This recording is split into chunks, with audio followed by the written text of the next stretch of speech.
Magandang araw sa ating lahat. Kumusta kayo po? Ito po, si Nico Fabian. Nandito na naman tayo sa programa natin, Nick Talk, The Real Talk with Nico. Welcome and welcome and welcome and welcome sa inyong lahat po dito sa programa natin. Ngayon is Saturday.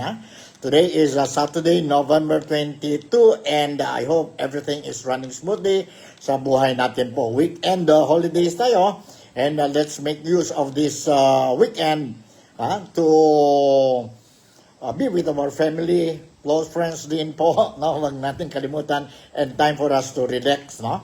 Kasi wala tayong pasok today and tomorrow, which is Sunday po. Sunday naman, huwag natin kalimutan ang Sunday obligation natin, and kailangan din na we have to give time sa Panginoon natin, sa Panginoon natin. So, okay. May mga balita tayo galing sa Pilipinas, ang mga kababayan ko dito po sa Malaysia, particularly po dito sa Sabah is Malaysia, very specific ang mga areas dito po sa Kota Kinabalu City. Dahil nandito tayo sa Kota Kinabalu City, the only city in Sabah. No? And very soon siguro we are going to have the second city dito po sa Sabah. Sa ngayon, busy-busy ang mga tao dito po, mga politicians sa Sabah. Dahil sa November 29, we will see ang mga qualified voters, mga Malaysian Sabahans, they will be going to their polls, to their respective polls po, to vote or elect ang bagong 73 assemblymen nila po, state assembly seats, no? Which is now vacant for grab. So we have more than 500, or I think if I'm not mistaken, to be exact, is 596 candidates or aspiring to be assemblymen ng Sabah, and they will be vying. Out of the 596, ano lang yan po, we only have a total of 73 seats. 73 seats lang po. And whoever will get even a simple majority sa, sabihin natin, sa November 29 election po, then itong partido will form the new state or Sabah government. And whoever will get the masking simple majority lang po, no? Out of the 73, let's say around 35, or lagyan natin 37. Now they will choose among themselves, no? Ang winning party to select who will be the next Chief Minister of Sabah, no? Previously, ang Chief Minister natin for 5 years, si Chief Minister Dato Sri Haji Noor. And now he's the caretaker kasi nag-dissolve na ang assembly, paving way for the November 29 election. So busy, kampanya ng kampanya sila po. For 2 weeks lang ito. 2 weeks, 14 days lang. And it will culminate, ang campaign period will culminate on November 28 at the stroke of 11:59. After that, few hours later, the following day, then dyan po, polling day na. Sa mga kababayan ko dito sa Sabah, mga Filipinos, please, again, I would like to remind, shy away sa mga political exercises or political rallies, campaign rallies po, organized by our host country or host state po. No? Do not participate because this is not our election. Election ito ng mga Malaysian Sabahans po. So to avoid any unnecessary problems, do not participate po. No? Do not participate. And don't forget, whenever you go out from your house, make sure po that you bring ang mga pertinent papers, documents natin po, kagaya ang passport natin po, just in the event na mayroon na random checking ang mga police or immigration authorities or any local authorities.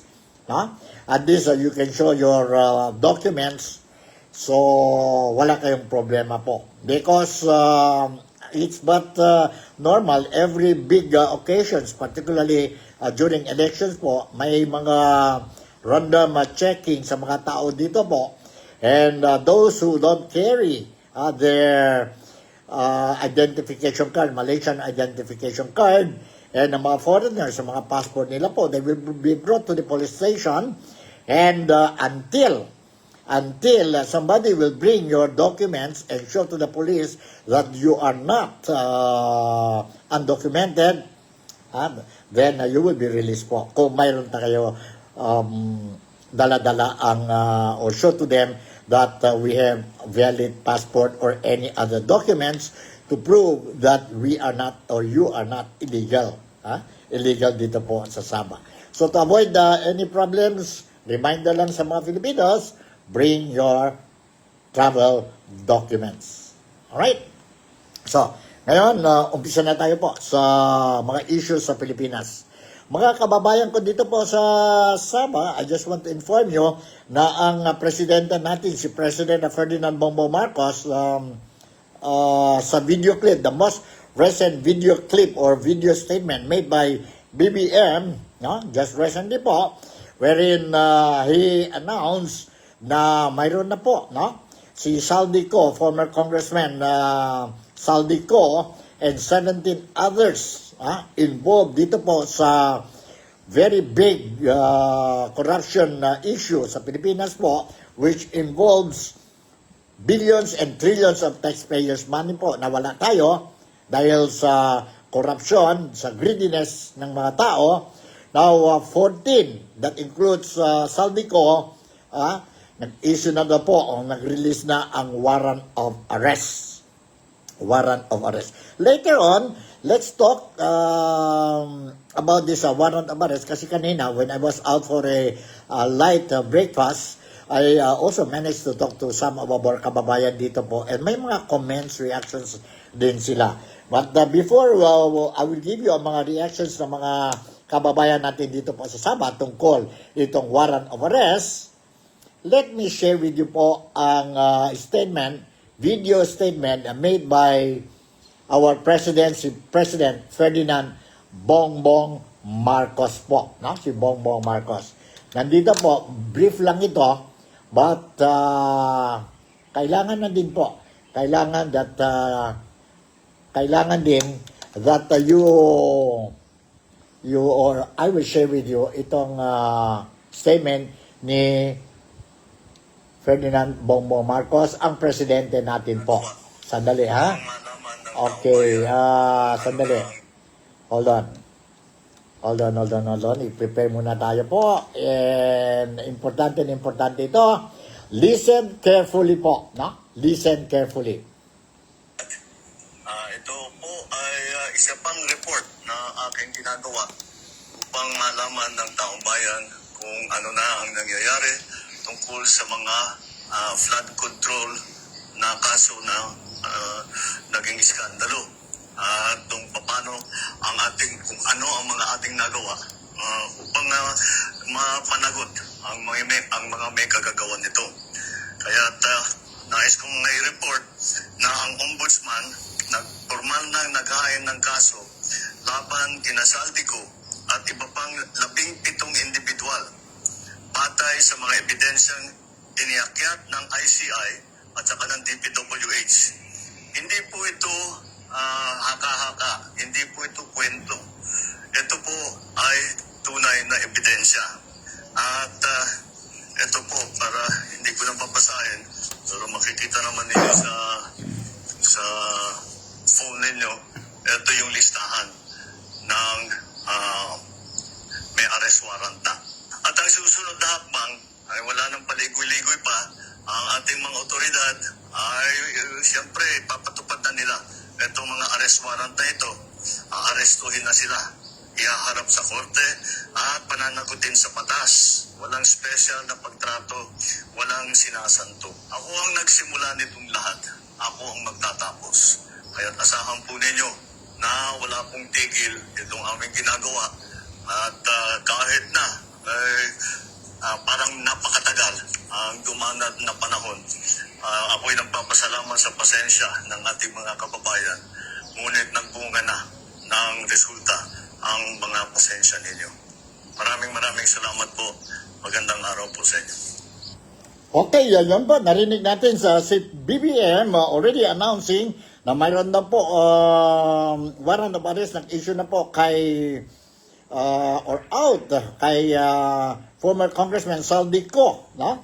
Former Congressman Saldico and 17 others ang opisyalis dyan po sa Department of Public Works and Highways and other personalities po, kagaya mga contractors po. May lista yon, no? May lista yon. And I will try to give you ang mga names kung may time pa tayo. Excuse me. So, magandang balita yun po, no? Magandang balita po.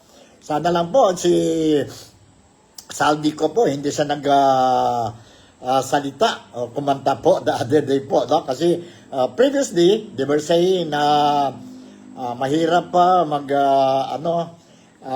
kuha ng ebidensya against Saldico dahil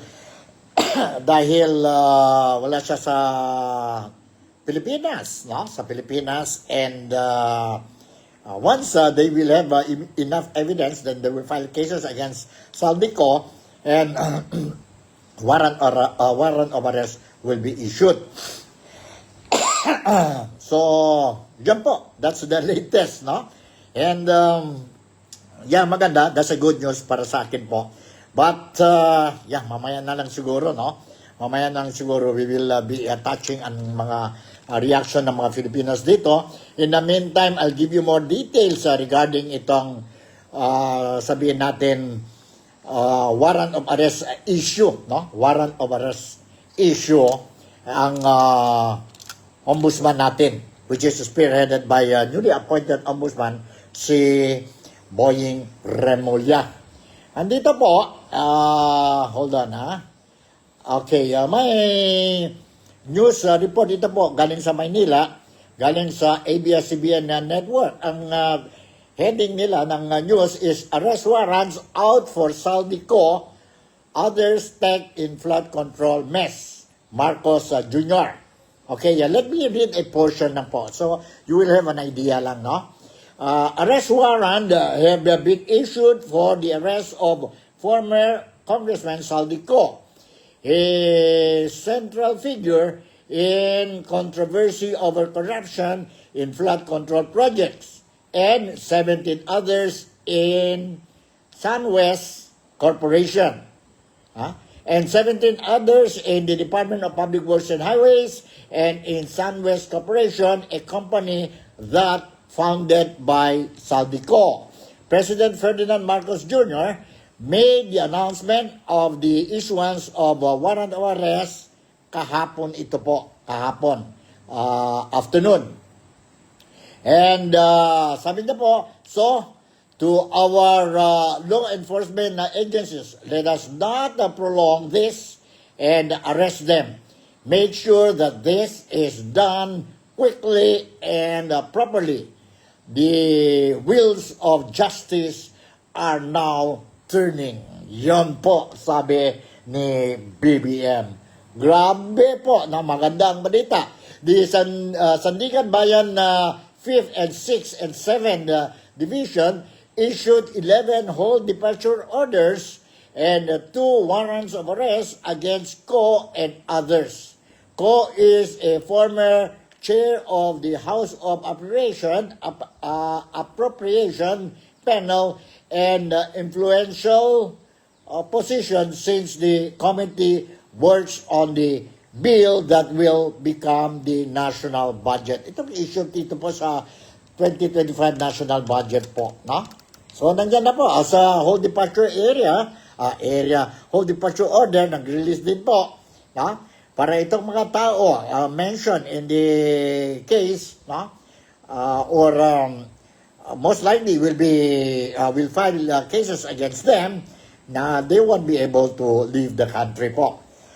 Whole departure order na yan po, no?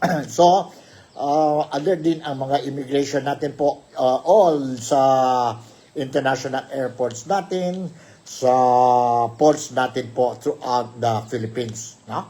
On the lookout sila po itong mga tao involved or mentioned sa investigation regarding the 2025 national budget, which has been described by many as the worst corrupt national budget in the history of the Philippines po, under the present administration, Marcos administration. No? So, okay, yeah, thank you very much. But, the thing is, sabi ng mga Filipinos dito sa Sabah, dito po sa Kota Kinabalu, yeah, we loud, na? We welcome ang announcement ni President Ferdinand Bongbong Marcos about the warrant of arrest. Pero sabi nila po, I don't know kung mga Filipinos natin dyan po, mga kababayan natin dyan sa Pilipinas will also have the same way of thinking as we, many of us here in Malaysia or here in Sabah, we think, no? Sabi namin na natural lang yun po, no? In fact, matagal na nga eh.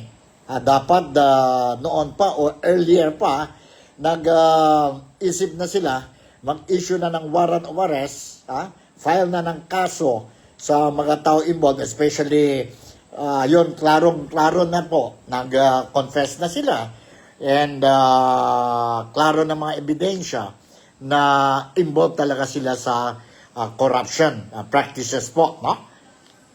Sana noon pa. But anyway, silang is never late than better late than never, di ba?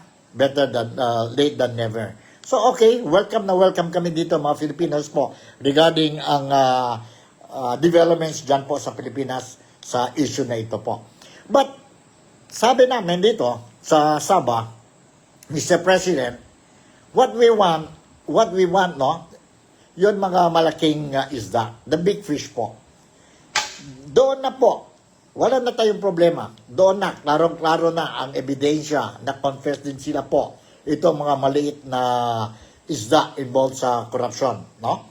Kagaya ang sabihin natin itong mga Department of Public Works and Highways engineers, mga officials dyan po, no? Not even the Public Works Highways, even ang COA, even ang DepEd, even ang iba-iba pang agencies po, government agencies, na nakita natin po, involved sila po, na-collaborate sila sa itong malaking sindikato po of corruption. But ang mga tao dito po, what we want to hear, to see also po, no? Paano ang presidente ngayon po? He has to show to us, prove to us na he meant everything what he said when he say, masking sino pa kayo, masking sa mataas na posisyon kayo, masking you are my relative, masking you are my BFF, or sabihin natin na member ng partido ni Marcos po, for as long as involved kayo po sa sa anomalya, then you will not be spared. You will not be spared po, no?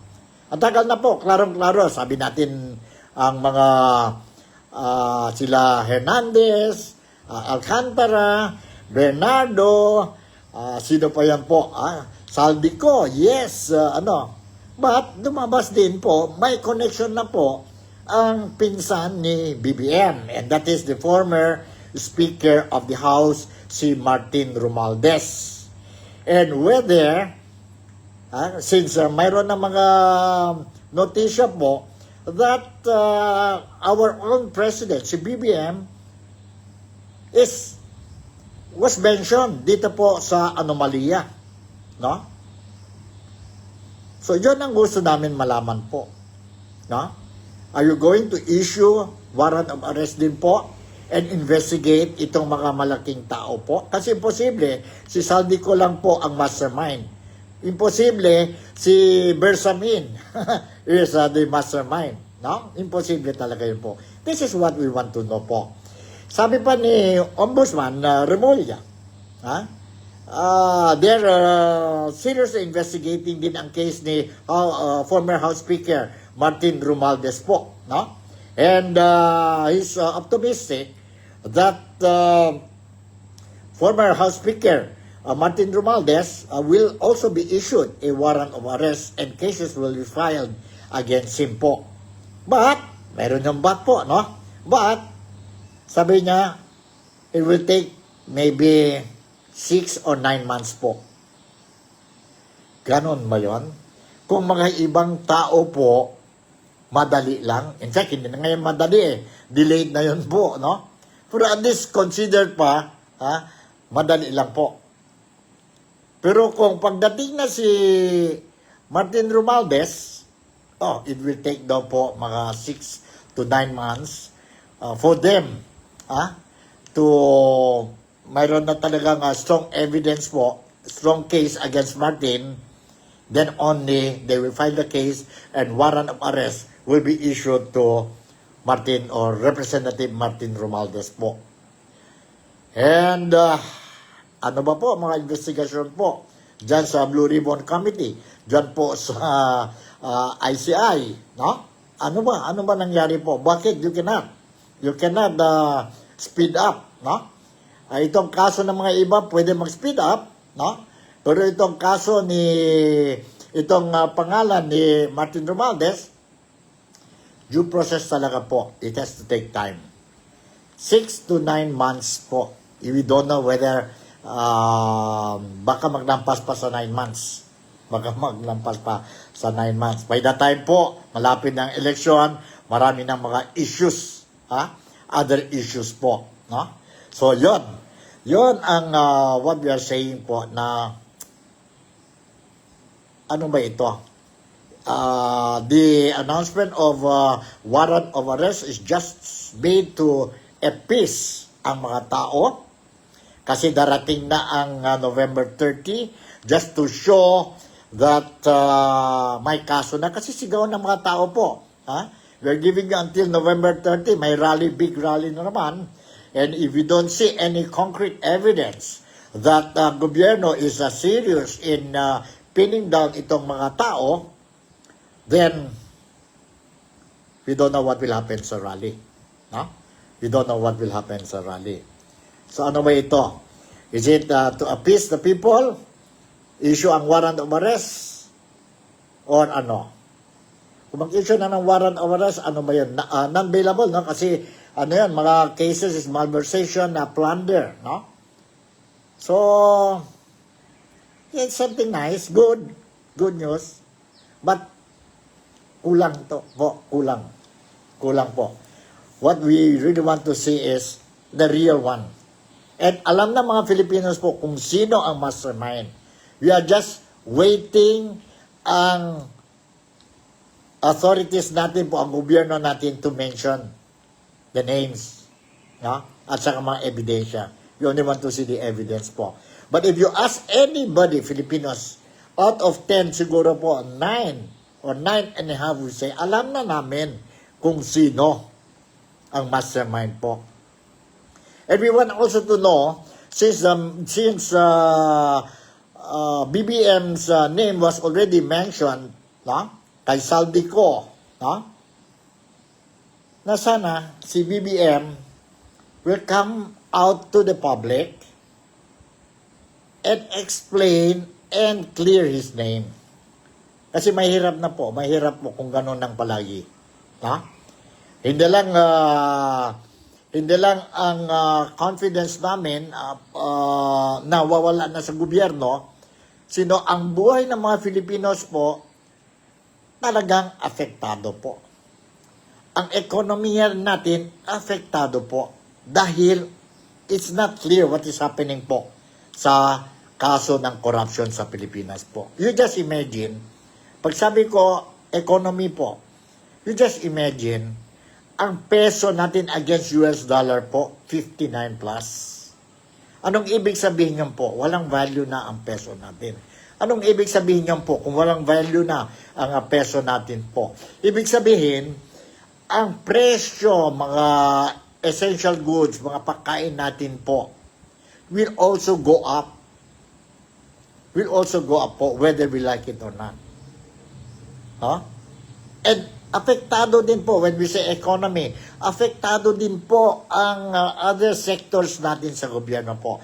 Kagaya sa tourism, apektado po. Apektado. So these are the things.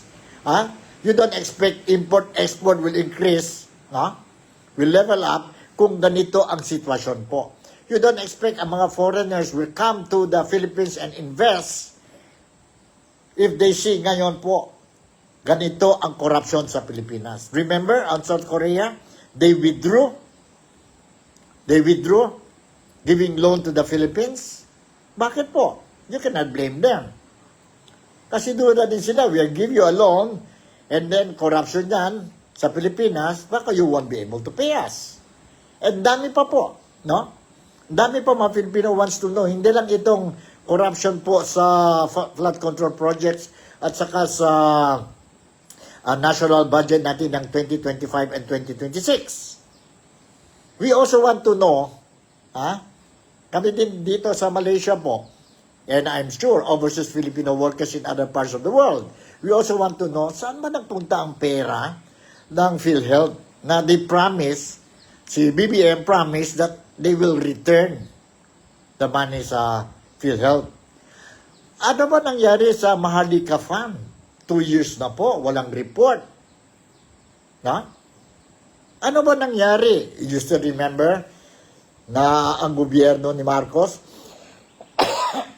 excuse me, we sold ang portion of our gold reserve, and if I'm not mistaken, we are talking about 24 something tons of gold, 24 or 30, basta gano'n lang ang figure po. Ang rason ng gobyerno is maganda daw ang presyo during that time when they sold.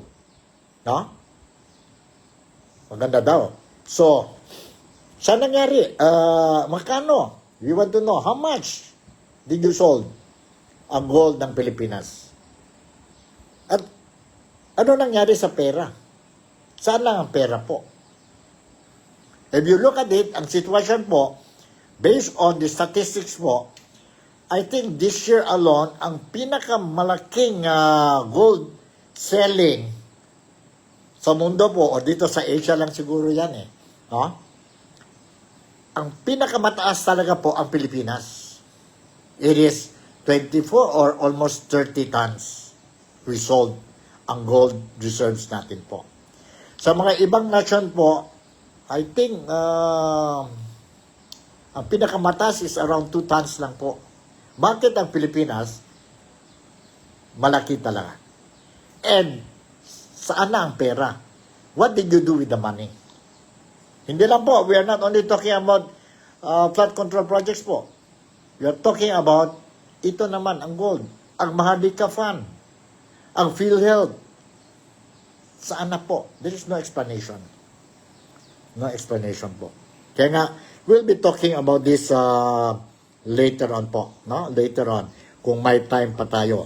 So, in the meantime, saan tayo Let me share with you. Let me share with you itong issue, another issue dyan po sa Pilipinas. Sabi nila, kumisan, nakakatawa na po. Diversionary tactic ba ito? Or ano po? O mayroon din ng mga tao na taking advantage of the situation. Taking advantage of the situation. Na ito daw po, kung sakali, something happened to BBM, nawala si BBM sa pwesto po, pwede daw po, caretaker po, caretaker. Si business tycoon Ramon Ang is willing to be the next president po. I will talk to you about this thing later on po. I will share with you muna itong video clip regarding itong issue, caretaker issue daw ito po, in the event na wala ng pagka-presidente si BBM, na pwede daw si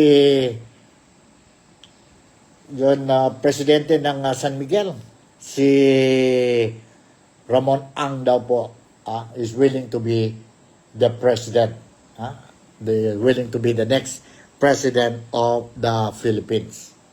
And sandali, saan na yun? Let's see. Hold on, give me time. Few seconds lang ito po. Hanap lang tayo yon. Ito po.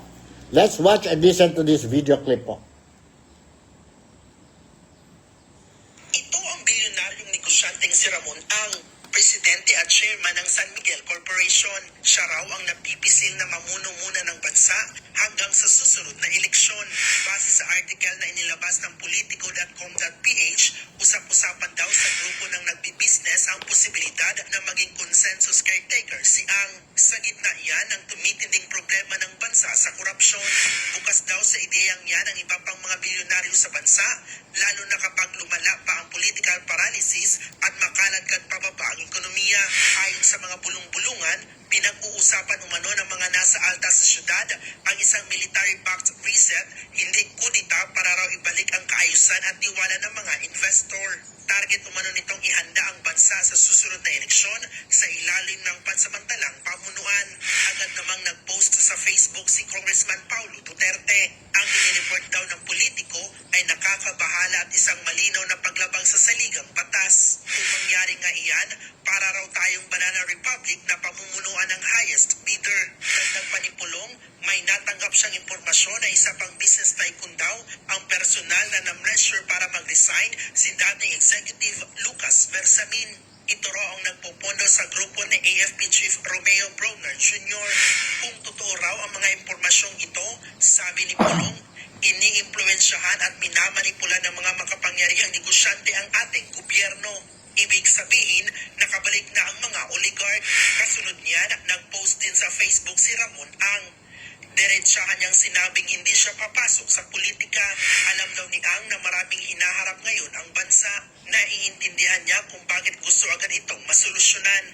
Pero ang pagsulong ay hindi lang dapat nakadepende sa iisang tao. Kailangan daw iisang direksyon ang gobyerno, pribadong sektor at ang publiko. Samantala, nagbabala naman ang Malacanang kung totoo raw ng dayuhang pondo ang nasa likod ng umano'y planong destabilisasyon laban sa Marcos administration. May katotohanan at makikita po sa kanilang pag-iimbestiga na foreign funded itong kanilang isinasagawang rally. Masasabi po natin ito'y pagtataksil sa bayan. Ayon kay Palace Press Officer Claire Castro, iniimbestigahan na ng AFP at PNP ang issue at hindi raw katanggap-tanggap na pinapakialaman ng ibang bansa ang politika ng Pilipinas. Pilihan natin ay mukhang pinanghihimasukan na ng ibang bansa. So, hindi po maganda. Sana hindi po lumalim pa ang itong klase mga aktibidad kung nagpopondo lang naman din po ay ibang bansa. Wala pang pahayag ang Armed Forces of the Philippines kaugnay ng umano'y military-backed reset. Nagbabalita mula sa frontline, Bril Montalvo, News 5. Alright, yun po ang issue na itong mga some of the business sector dyan po sa Pilipinas, they're talking about itong caretaker po. Pwede daw si Ramon Ang to be the next president. It is, as far as I know po, no? Correct me if I'm wrong. As far as I know, such idea is unconstitutional. Dahil po sa Constitution ng Pilipinas po, may succession tayo po, no? In the event na wala ang presidente for reasons of health and nag-impeach sa kanya po, sa Constitution, it says that succession. Pagdating na sa succession po, ibig sabihin, President, the next in line will be the Vice President. And narinig natin po, there are some sectors, mga Pinglawan, and other groups po, they want that President and Vice President to be removed. Diba? To be removed. Rason nila, parehas din daw yon si Vice President Sara Duterte. May record of corruption din yun po, no?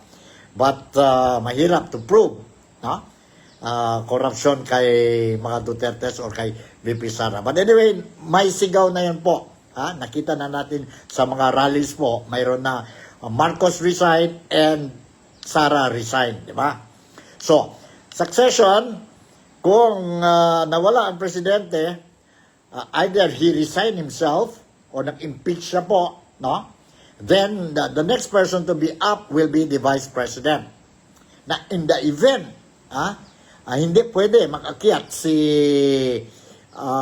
Vice President, he or she, the next in line is the, sino po? Next in line is the Senate President. And who is our Senate President po? Senate President is Senate President Tito Sen or Vicente Soto. Vicente Soto. Now you can see sa mga social media, mayroon na yung mga posting na suporta sila, si Tito Sen din po magiging presidente. And anyway, ganon ang sitwasyon po. And in the event, ang Senate President cannot acting as a president, be acting as president, the next in line po is the House of Representative Speaker. House of Representative Speaker. Noon, ang House of Representative, ang Speaker ng House of Representative is Martin Romualdez. And ngayon si Bonjing ba yan? Faustino D. III. So yun lang yun po. Or the other scenario is kung may kudeta, remove ang presidente and military rule na tayo po. Ibig sabihin, ang military will take over ang gobyerno. But there is no such thing as from the business sector will be the acting or caretaker ng Pilipinas. It is really unconstitutional. Kung mali ako po, please correct me if I'm wrong. But as far as I know, ganito yung po ang sitwasyon. Sa issue na itong caretaker daw po, Caretaker. Caretaker. Pwede ba yon? Ang business sector will be the acting president muna po hanggang everything will be okay. You just imagine lang po. I'm not degrading or putting down si Ramon Ang. Yeah, magandang businessman niya po, In fact, is helping solve ang problema ng flooding dyan po sa Maynila. May mga ideas na po. And you look at him, maganda ang mga proyekto niya po, But you just imagine, as president of San Miguel, and you know, San Miguel is doing a lot of things po, including ang mga essential goods natin po, Ang airport natin, Ramon Ang pa rin. Ang inuman natin, ang mga pagkain natin po. Ang dami siyang mga negosyo. You just imagine, he is the president of this big company and at the same time, acting president ng Pilipinas. So, mayroon talaga yun po, problema po, Mag-bias talaga yun po. But anyway, forget the idea. I totally agree. Hindi yun pwede because that is unconstitutional. So, klaro na yan po, ang issue, that is the issue po, klaro na. So, we touch kay Marcos, ang warrant of arrest, and caretaker issue po, acting president po. And now, let's go. Ang problema natin ng corruption sa Pilipinas. Now, let's talk about, yun kanina, I mentioned about the gold, about the gold. Benta ang gobyerno ang gold natin po. 24 something to 30.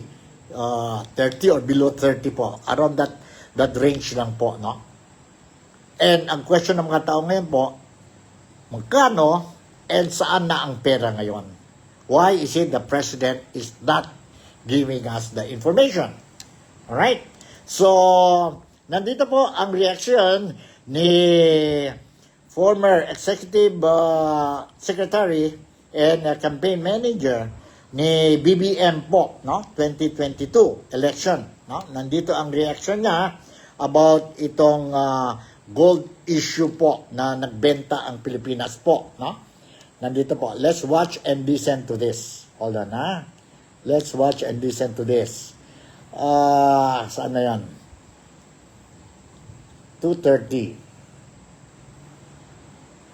Hold on po. 2:32 ba yan? Hold on. 2:34. Nandito po. Let's watch and listen to this. Ng Pilipinas. Yung binenta po nating gold reserve ng Bangko Pilipinas. Walang malinaw na paliwanag bakit ibinenta. Halos 30 tons, 30 tonelada ng ating gold reserve ang ibinenta ng pamahalaan sa ilalim ng Marcos Jr. Administration. Record high din po iyan. Saan nila ginamit yung perang pinagbentahan ng ating gold reserve? 30 tons. 30 tons ng ginto. 30 tonelada ng ginto. Ang dami po nun. Ang una po nilang lame excuse, dahil daw po maganda ang presyo nung kanilang ibinenta yung ating mga gold reserve. Kasinungalingan at pambubudol po iyon. Tingnan po ninyo ang presyo ng bentahan ng ginto ngayong araw. Or kahit yung kahapon na lang, all-time high po ang presyo ng bentahan ng ginto. Kaya hindi po totoo yung ginawang pagsisinungaling at pagpapalusot ng Bangko Sentral ng Pilipinas. Maganda daw po kasi yung presyo ng bentahan ng ginto nung sila'y nag-unload o nagbenta ng halos 30 tonelada ng ating gold reserve. Higit pong maganda ang presyo ngayon. Kaya po luging-lugi tayo nung binenta nila yung ating 30 tonelada higit kumulang na ginto. Record high din po iyan. Sinong bumili? Magkakano yung amount na napagbentahan ng ating gold reserve? We have the right to know. We deserve to know. Bakit ibinenta? Saan ginamit ang perang pinagbentahan? Nasaan na? Yung pera o proceeds ng bentahan yan.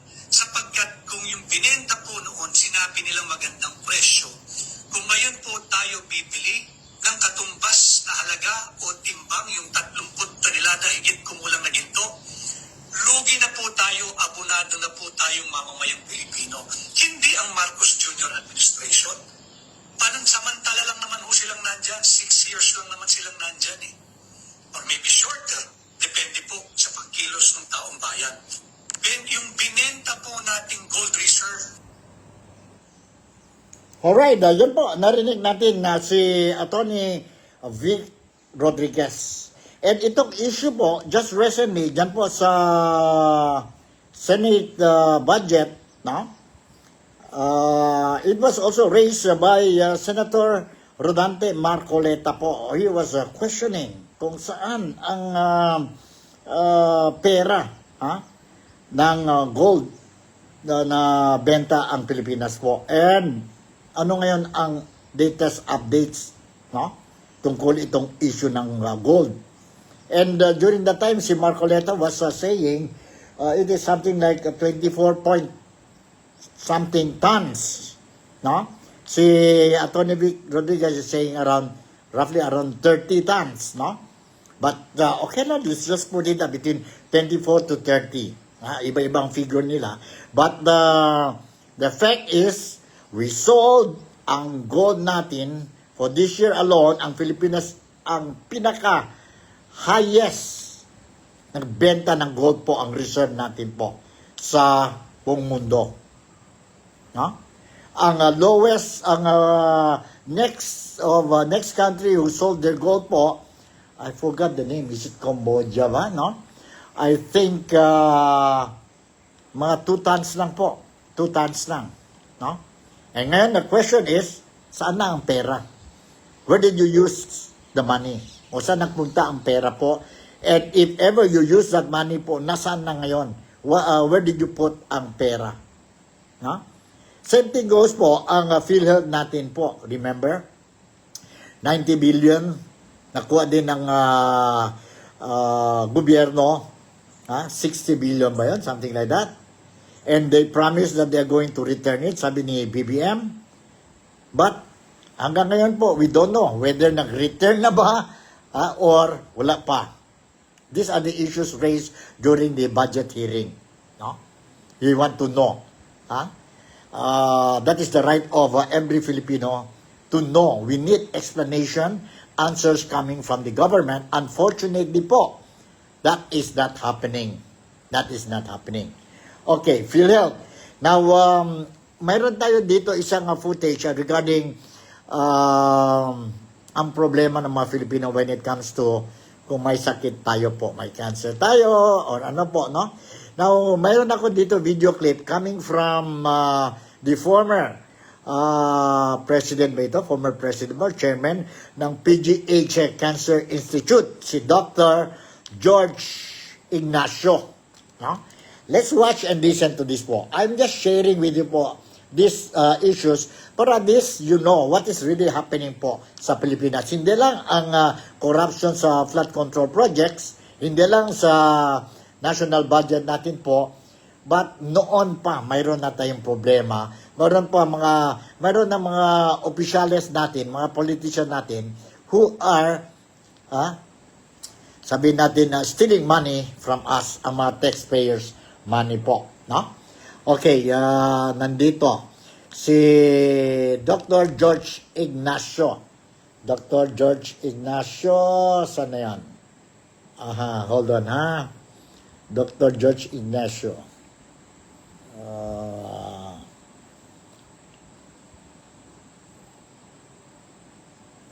Ito na ba yan? Ito, nandito po. Let's watch and listen to this. Mga kababayan ko, sa 15 taon akong nanungkulan bilang chairman ng PGH Cancer Institute.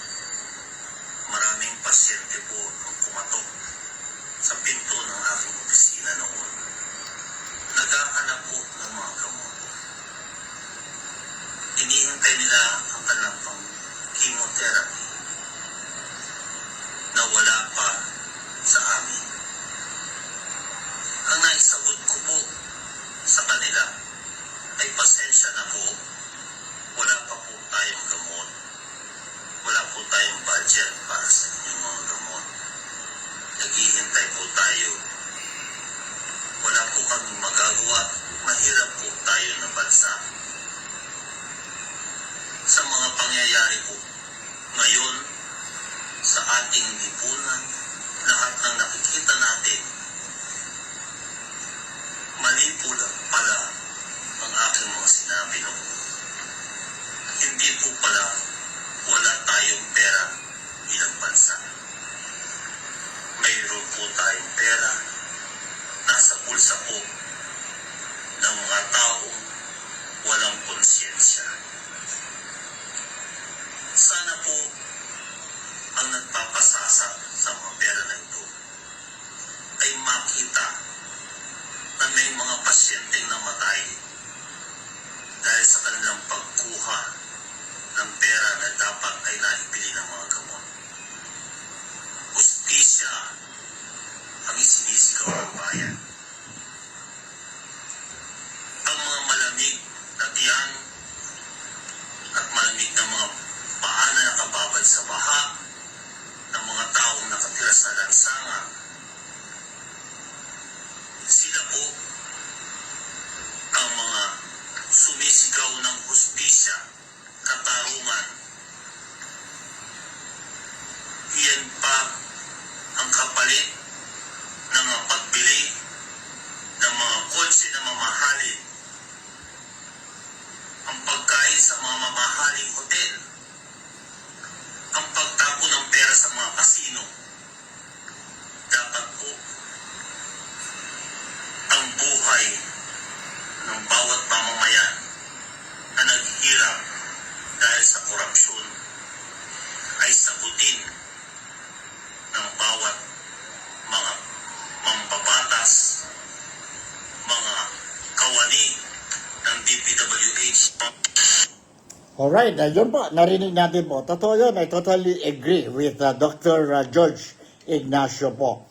Remember during the time of President Rodrigo Roa Duterte, yun nalaman niya ang PGH, ang mga hospital, general hospitals natin po, government hospital natin po, wala silang pondo, ang mga interns na contribute to buy medicina para sa mga or help pay ang expenses ng mga pasyente nila po. Yun nalaman ni Tatay Digong po, immediately po he decided to put an allocation, a budget po. Hindi lang 1,000 po. Hindi lang 1,000 po. What? The 100 million monthly yan po, no? Monthly yan po to help itong mga pasyente po, no? Itong mga pasyente. Dahil walang corruption po, no? The money that sa ano yan po, I think sa gambling money yan po, mga loto, no?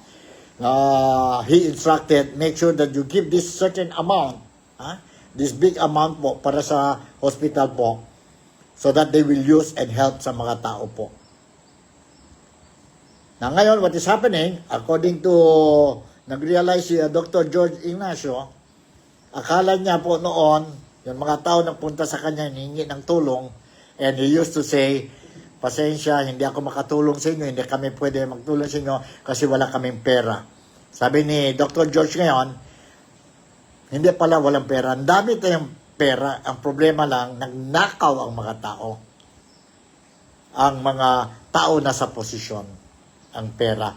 Kaya nga, we cannot give yung kailangan na assistance na kailangan ang mga tao, mga Pilipino po. Grabe, ano? Grabe, ano? Anyway, okay, let's move on. Mayroon pa ako dito isang video clip po. And this is being interviewed, si Jessica Soho.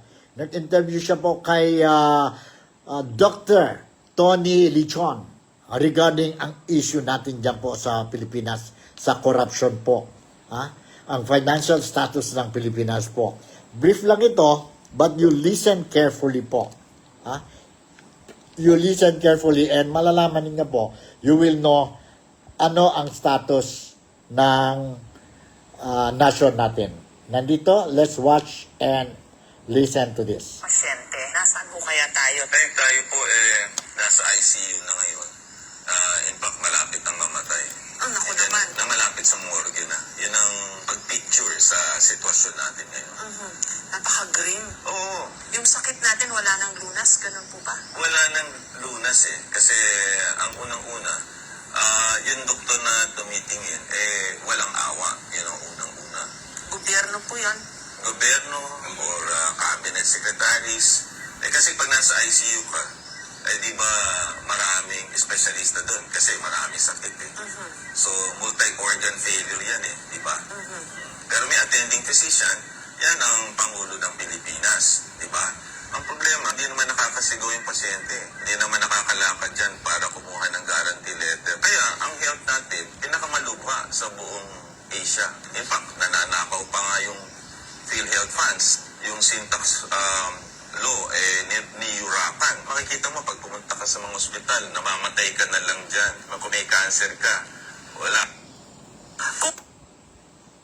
Yun po, no? Yun ang a statement made by Dr. Tony Lichon po. He described ang sitwasyon nga ng Pilipinas is parang pasyente. Pasyente daw, tayo daw, ang Pilipinas ngayon ay nasa ICU na. Nasa ICU na po. Malapit na sa morgue, malapit na mamatay. No? Dahil ang may mga doktor tayo doon, but ang problema, ang mga doktor natin po. No? Yun ang problema. So, ibig sabihin, what he's trying to tell us is that we are in a critical situation ang Pilipinas po. Unless something concrete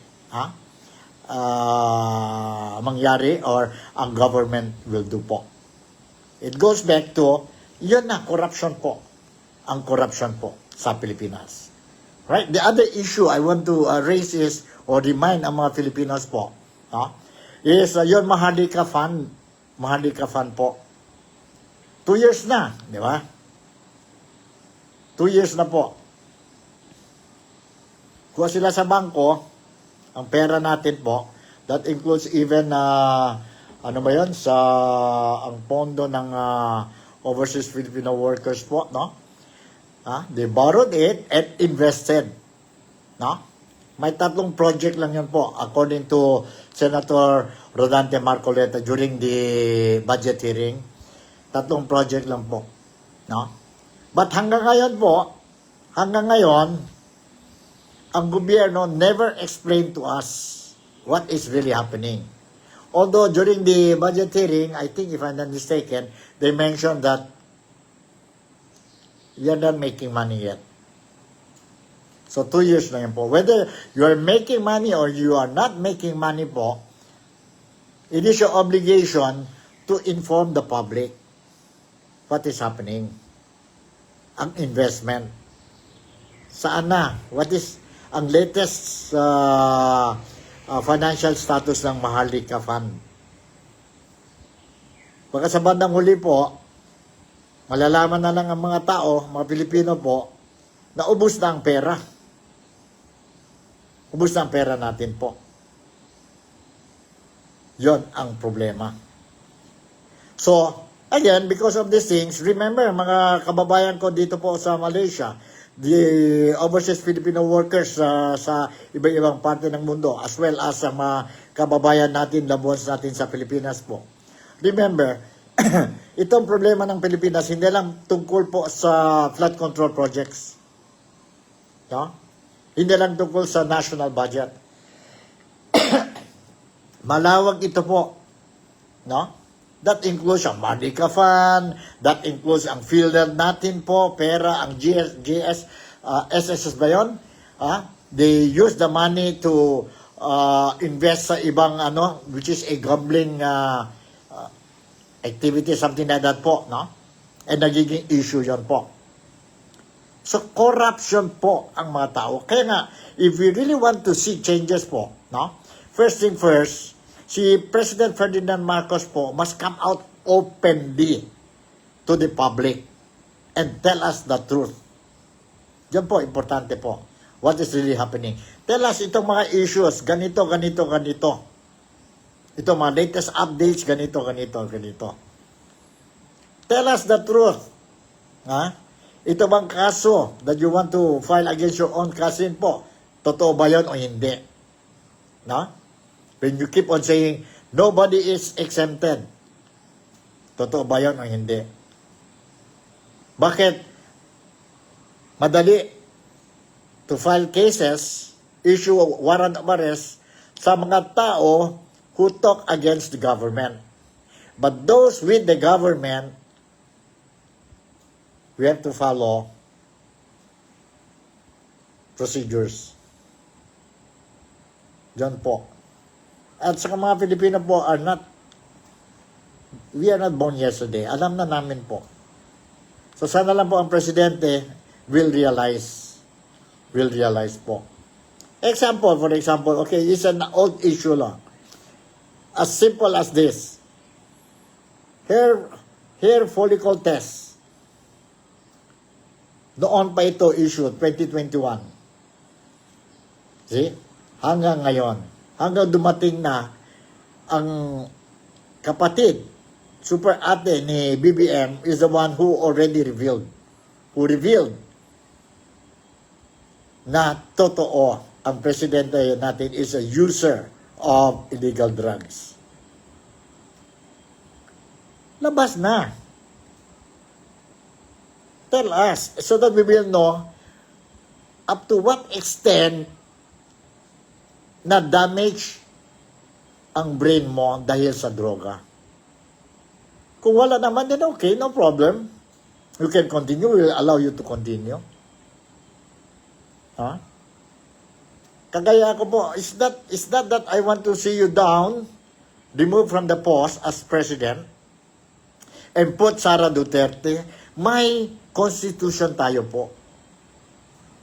Kung ano ang constitution says, we have to follow po. Whether we like that person or we don't like that person. We have to follow the law. Nobody is above the law. Hindi kagaya, we cannot even, and we should not bend the law. Kagaya ni Ombudsman Remulla was saying, we can bend the law. There is one senator saying, mas mataas pa daw ang mga tao kaysa sa law of the land, which is really wrong. Which is really wrong. So mag-isip-isip tayo po tungkol what is happening sa Pilipinas and whatever we think is right, this is our right. We put them sa posisyon po, we can remove them. If they are doing the job properly po, support them. If not, remove them po. Narinig ko po, mayroon namang issue na he asked, ano ba ito? Totoo ba yan? Ang mga news that courtesy resignation sa mga cabinet members. Para sa akin po, wala ng courtesy resignation. If you believe ang tao mo po is not doing the job, remove him outrightly. All for the love of the country, all for the love of, or to protect the interest and welfare of every taxpayer. Filipino taxpayer po. Yan po. For as long as we will not be, we always put the blame on itong mga tao we are investigating, they don't tell all. But ang gobyerno, are they telling all also? Parang hindi yata, no? I hope I'm wrong. But anyway, sige lang po, hanggang dito na lang tayo muna sa programa natin, TikTok, The Real Talk with Nico. And maski paano, siguro, I managed to give you some ideas, some important news po, so for you to ponder during the weekend. So with this, si Nico Fabian once again would like to say thank you very much for making me a part of your day today. Enjoy tayo po ang weekend natin po and always keep safe. Malaysia, Sabah, the Philippines, God bless us all. I'll see you in my next episode. Bye and I love you all.